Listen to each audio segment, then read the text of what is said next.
नमस्कार बच्चों, विज्ञान की कक्षा में एक बार आपका फिर स्वागत है।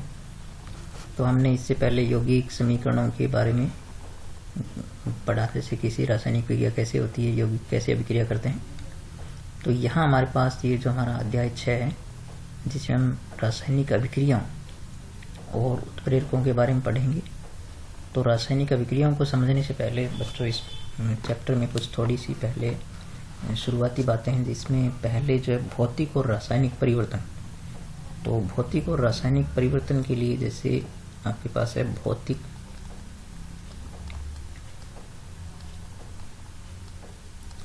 परिवर्तन और रासायनिक परिवर्तन।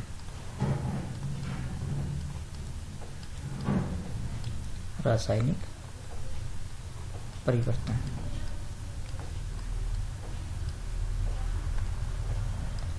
तो भौतिक और रासायनिक परिवर्तन को समझने के लिए पहले हमें इन शब्दों को समझना होगा कि आखिर ये भौतिक और रासायनिक का मतलब क्या होता है।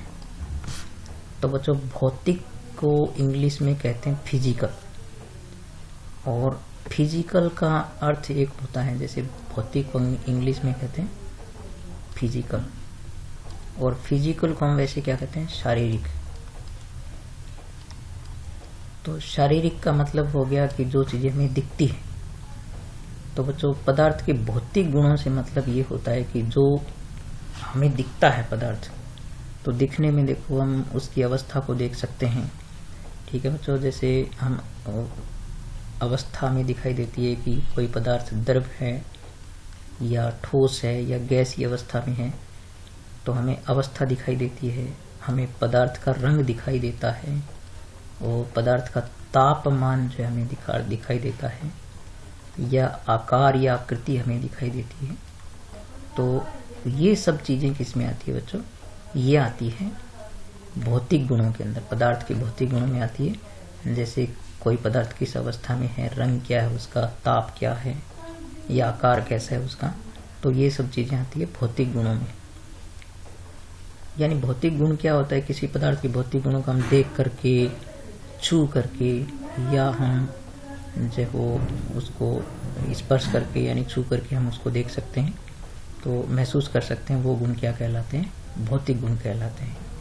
यानी जो बाहर से पदार्थ जैसा दिखता है वैसा जो है वो उसको भौतिक गुणों को प्रदर्शित करता है। फिर बच्चों, रासायनिक गुणों की बात करें तो रासायनिक शब्द का मतलब होता है आंतरिक संगठन या आंतरिक उसकी बनावट। तो भौतिक से रासायनिक से मतलब हो गया आंतरिक गुणों से। तो बच्चों, आंतरिक गुणों को जब हम देख करके, छू करके या चख करके हम ऐसे महसूस नहीं कर सकते, तो पता नहीं लगा सकते कि किस प्रकार का कोई पदार्थ है। तो इसलिए आंतरिक गुणों का मतलब हो गया भौतिक, रासायनिक परिवर्तन रासायनिक गुण हो गया।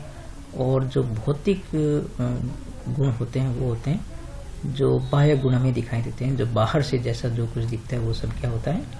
भौतिक गुणों में आता है। तो भौतिक परिवर्तन का मतलब होता है कि जो बाह्य गुणों में परिवर्तन हो जाए तो वो भौतिक से संबंधित हो गया। आंतरिक गुणों में परिवर्तन हो जाए तो वो आंतरिक गुणों से मतलब हो जाता है। तो इसको मैं एक छोटे से उदाहरण से आपको बताता हूँ कि यदि आपके पास दो एक जैसी बोतलें हैं, मान लीजिए, ठीक है, तो एक बोतल आपके पास है,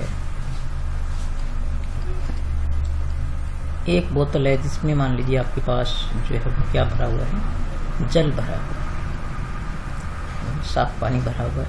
और एक बोतल हम दूसरी ओर लेते हैं, एक बोतल और लेते हैं, तो यानी दूसरी बोतल जो हमारे पास, यानी एक बोतल है जिसमें हमारे पास जल भरा हुआ है, दूसरी जो बोतल है उसके अंदर हमारे पास मान लीजिए देसी शराब भरी हुई है, देसी शराब भरी हुई है,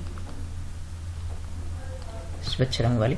तो बच्चों देखेंगे कि यदि हम दोनों बोतलें हमें जो है वो एकदम बंद अवस्था में दे दी जाए, हमें पूछे कि इनमें क्या है, तो हमें दोनों चीजें बिल्कुल एकदम पानी जैसी स्पष्ट दिखाई देगी। यानी हम इनको भौतिक गुणों से उन चीजों को नहीं पहचान पा रहे हैं। बहुत सारी चीजें ऐसी होती है जो देखने में या छूने में, स्पर्श करने में एक जैसी होती है। तो मतलब ये है कि भौतिक गुण एक जैसे हो सकते हैं, लेकिन रासायनिक गुण एक जैसे नहीं हो सकते। जैसे आप देख सकते हैं कि जल और देसी शराब के भौतिक गुण समान है, दोनों द्रव अवस्था में हैं, और दोनों का रंग एक जैसा है, जो रंगहीन है, तो लेकिन आंतरिक गुण तो एक जैसे नहीं है। तो इस प्रकार से उनके भौतिक गुण समान है लेकिन आंतरिक गुण समान यानी रासायनिक गुण समान नहीं है। तो इस प्रकार से भौतिक परिवर्तन कैसे होता है और उनमें क्या क्या परिवर्तन होता है और रासायनिक परिवर्तन क्या होता है, तो सबसे पहले हम नंबर एक भौतिक परिवर्तन को समझते हैं कि भौतिक परिवर्तन किस प्रकार से होता है। भौतिक परिवर्तन तो इसको बहुत ही एक साधारण से उदाहरण से हम ले सकते हैं कि आपके पास जैसे मान लीजिए आपके पास बर्फ है। बच्चों, बर्फ आप सभी ने देखी होगी। बर्फ से क्या बनता है? पानी बनता है। यानी बर्फ का थोड़ा तापमान बढ़ाएंगे तो पानी बन जाएगा, और पानी को और हम ज़्यादा गर्म करेंगे, यदि 100 डिग्री से ज़्यादा उसका तापमान हो जाता है तो वो उसकी बन जाती है वाष्प या भाप बन जाती है। तो यहाँ हम यदि देखें कि जो बर्फ है उसका जो आंतरिक संगठन है या जो उसका जो रासायनिक सूत्र है वो भी H2O ही होगा, और पानी का तो H2O होता ही हमें पता ही है, और वाष्प का भी क्या होता है? H2O ही होता है। तो हमने देखा कि जैसे जैसे ताप बढ़ता है, ठीक है, यानी ताप बढ़ाने पर ये क्या होता है? बर्फ जो है वो किसमें बदल जाती है? पानी में, और पानी बदल जाता है वाष्प में। तो बच्चों इनकी अवस्था बदल गई। आपने देखा कि ये ठोस था, यानी ठोस से क्या बन गया? ये ठोस से ये आ गया द्रव अवस्था में, और द्रव से ये आ गया गैसीय अवस्था में। तो इस प्रकार से इनकी अवस्था बदल गई। लेकिन और इनमें अपने देखते हैं कि जैसे बर्फ होती है, बर्फ का तापमान जो है वो लेस देन 0 डिग्री होता है, आपको पता है, ठीक है। यानी बर्फ का जो तापमान होता है वो बर्फ का तापमान जो 0 डिग्री से कम होता है, और पानी जो होता है तो पानी का तापमान जो आपको पता है कि पानी का तापमान जो है वो 0 डिग्री से तो ज़्यादा होता है, यानी 0 डिग्री ज़्यादा होता है लेकिन 100 डिग्री से कम होता है, अर्थात 0 से 100 के बीच में रहता है। लेकिन जो वाष्प होती है या भाप होती है तो उसमें आप देख सकते हैं कि उसका तापमान जो आवश्यक रूप से 100 डिग्री से ज़्यादा होता है, 200 डिग्री सेंटीग्रेड से ज़्यादा होता है। तो इस प्रकार आपने देखा कि इनमें एक तो जैसे इनका तापमान बदल गया, ठीक है, और इनकी जो अवस्था बदल गई, यानी तापमान और अवस्था बदल गई, लेकिन नया पदार्थ नहीं बना है क्योंकि इनका आंतरिक संगठन नहीं बदला है। आंतरिक इनकी जो रासायनिक बनावट है, ये भी H2O है, ये भी H2O, यानी 2 हाइड्रोजन परमाणु इसमें होते हैं, एक ऑक्सीजन होता है, इसमें भी 2 हाइड्रोजन ऑक्सीजन है, और इसमें भी 2 हाइड्रोजन और 1 ऑक्सीजन है। तो इस प्रकार से भौतिक परिवर्तन में आपने अच्छी तरह देख लिया कि कोई नया पदार्थ नहीं बना है, केवल अवस्था बदली है या तापमान बदला है, और नया पदार्थ नहीं बना है इसके अंदर। तो भौतिक परिवर्तन में क्या होता है कि जब हम भौतिक परिवर्तन करते हैं तो उसमें अवस्था बदल सकती है। यानी आप नंबर 1 देख सकते हैं कि भौतिक परिवर्तन में क्या हो सकता है? अवस्था बदल सकती है, ठीक है बच्चा। अवस्था का मतलब है कि ठोस, द्रव या गैस की अवस्था में आ सकता है, और रंग बदल सकता है, या तापमान बदल सकता है, ठीक है। वो यानी आंतरिक बनावट नहीं बदलती है, तापमान बदल सकता है, या फिर उसकी आकार या आकृति बदल सकती है। जैसे मान लीजिए आपने कोई कागज का टुकड़ा है, उसको तोड़ मरोड़ दिया तो नया पदार्थ नहीं बन गया, केवल उसकी आकार जो है बदल गया है। तो इस प्रकार से ये भौतिक परिवर्तन में जो है ये इस प्रकार के परिवर्तन हो सकते हैं। नंबर 2 ये क्या होता है कि अस्थायी होता है। यानी ये परिवर्तन क्या होता है? अस्थायी होता है।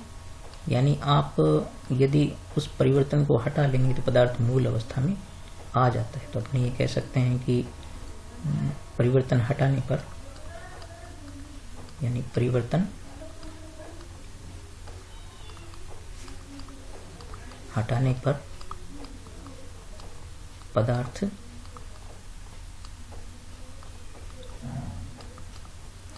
मूल अवस्था में आ जाता है, ठीक है बच्चों। अवस्था, मूल अवस्था में जैसे अपनी ये कि यदि बर्फ का तापमान हम 0 डिग्री से ज़्यादा करेंगे तो पानी में आ जाएगा, पानी में बदल जाएगा। लेकिन यदि उसका तापमान वो प्रक्रम अपने हटा लेंगे तो वापस बर्फ में बदल जाएगा। या जो पानी है उसका तापमान यदि हम 100 डिग्री से ज़्यादा करेंगे तो वाष्प बन जाएगी। यदि वाष्प का तापमान 100 डिग्री से ऊपर नहीं बना रखा जाए तो वो वापस पानी में बदल जाती है। इस प्रकार से प्रक्रम हटाने पर पदार्थ मूल अवस्था में लौट आता है।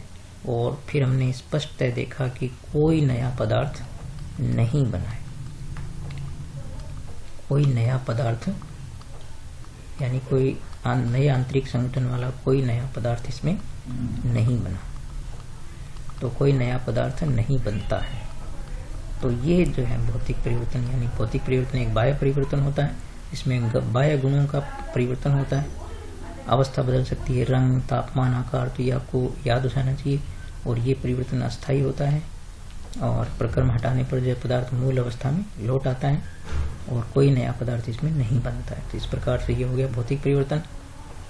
तो एक ही बिल्कुल साधारण उदाहरण से अपने देख सकते हैं, H2O से यानी जल से अपने देख सकते हैं कि बर्फ और पानी और वाष्प में जो परिवर्तन होते हैं इनके द्वारा। फिर हमारे पास दूसरा आता है रासायनिक परिवर्तन।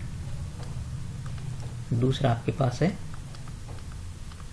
रासायनिक परिवर्तन। तो रासायनिक शब्द से हमने अभी पढ़ा ही था कि रासायनिक का मतलब हो गया कि आंतरिक गुणों में परिवर्तन, यानी अंदर के जो गुण बदल जाने चाहिए पदार्थ में, तो वो रासायनिक परिवर्तन। रासायनिक परिवर्तन में जैसे क्या होता है कि नए पदार्थों का निर्माण होता है। जैसे आप देख सकते हैं कि यदि हमारे पास कार्बन है तो कार्बन को यदि हम जलाएंगे तो जलाने का मतलब हो गया कि ऑक्सीजन से अभिक्रिया हो जाएगी उसकी, तो इससे कार्बन डाइऑक्साइड बन जाएगी। और फिर एक बार कार्बन डाइऑक्साइड बन गई तो फिर हम उसको वापस जो है वो कार्बन और ऑक्सीजन में नहीं बदल सकते। तो इस प्रकार से आपने देखा कि कार्बन और ऑक्सीजन के संयोग से नया पदार्थ बन गया। ठीक है, ये क्या बन गया? नया पदार्थ बन गया। अब यदि हम प्रक्रम हटा भी लेते हैं तो ये वापस जो है वो कार्बन ऑक्सीजन में नहीं बदलेगा। तो रासायनिक परिवर्तन का मतलब हो गया कि पदार्थ के आंतरिक गुणों में बिल्कुल परिवर्तन हो गया। जैसे आप देख सकते हैं कार्बन तो ठोस होता है, ठीक है, और ऑक्सीजन गैस होती है, लेकिन इनके संयोग से बनने वाला गैस बन गया। तो इस प्रकार से रासायनिक परिवर्तन में ये चारों चीजें जो हमने यहाँ पर पढ़ी है, इनमें लगभग जो है इनके विपरीत परिणाम आते हैं। तो नंबर 1 जैसे अपने सबसे पहले लिख सकते हैं इसके परिवर्तन के क्या जो गुण होते हैं। जैसे मतलब ये कि आंतरिक गुण बदल जाते हैं, आंतरिक गुण बदल जाते हैं, आंतरिक गुण बदल जाते हैं, ठीक है। उसके रासायनिक गुण बदल जाते हैं। आंतरिक गुण से मतलब है कि रासायनिक गुण बदल जाते हैं। और ये जरूरी नहीं है कि अवस्था बदले, रंग बदले, तापमान, इनमें परिवर्तन हो सकता है, लेकिन ये आवश्यक नहीं है। कई बार तापमान नहीं बदलता है, रंग भी नहीं बदलता है, अवस्था भी नहीं बदलती है, कई बार द्रव से द्रव बन जाते हैं। तो आंतरिक गुणों में जरूर परिवर्तन हो जाता है। नंबर 2 है कि ये परिवर्तन क्या होता है? स्थायी होता है, जबकि वो क्या होता है? अस्थायी होता है। तो देखो इसमें तो बाह्य गुण बदलते हैं, ये वाले जो बाहर से दिखते हैं, इसमें आंतरिक गुण बदलते हैं जो हमें दिखाई नहीं देते हैं। और ये जो है वो अस्थायी होता है, जबकि ये क्या होता है? स्थायी परिवर्तन होता है।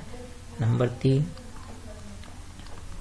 यानी प्रक्रम हटाने पर, प्रक्रम हटाने पर पदार्थ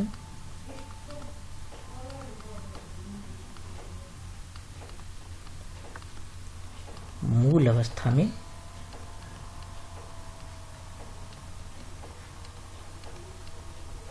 नहीं आ सकता,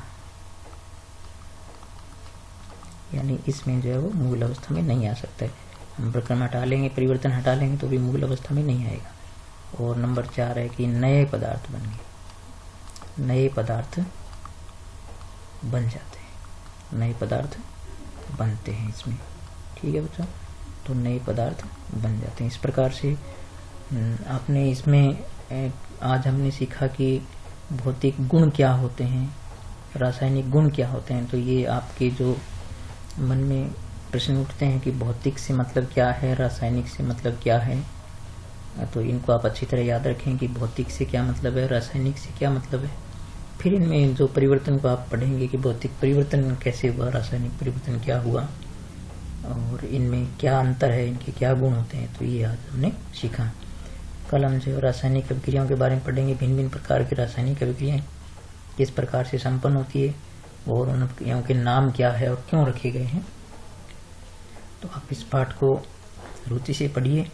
रसायन विज्ञान का ये उसकी एक सुंदरता है कि यदि आप उसको ढंग से पढ़ते हैं, चीज़ों को लर्न करते हैं साथ में, जैसे आपने आयन सीखे और यौगिकों के सूत्र सीखे, फिर रासायनिक अभिक्रियाएं कैसे क्रिया करते हैं यौगिक अभिक्रिया में वो सीखे, तो हम यदि क्रमिक रूप से सीखते जाएंगे तो आप इन चीज़ों को सीखते जाएंगे। और कल हम पहले जो है वो आपको बताऊंगा मैं कि रासायनिक समीकरण क्या होती है। ठीक है बच्चों, यानी रासायनिक समीकरण जो आप जिनसे बच्चे बहुत डरते हैं कि रासायनिक समीकरण जो है वो आप बहुत सारे बच्चों को याद नहीं होती है, वो कहते हैं हमें याद नहीं रहती है, हम भूल जाते हैं। तो उसके लिए आपको मैंने पहले बताया कि आप आयनों के सूत्र याद रखें, यौगिक कैसे बनता है वो आप थोड़ा सीख लें, तो फिर जो है वो रासायनिक समीकरण आपको आसान लगेगी। रासायनिक समीकरणों से किन बातों की अभिव्यक्ति होती है, किन की नहीं होती है, ये सब बातें हम अगले वीडियो में सीखेंगे। तो आप बने रहिए, आप इस वीडियो को भी एक दो बार देखें और प्रारंभिक बातें आपको अच्छी तरह समझते जाना है, जिससे कि आगे की चीज़ें हमें समझ में आ सके। ठीक है बच्चों, मिलते हैं अगली क्लास में।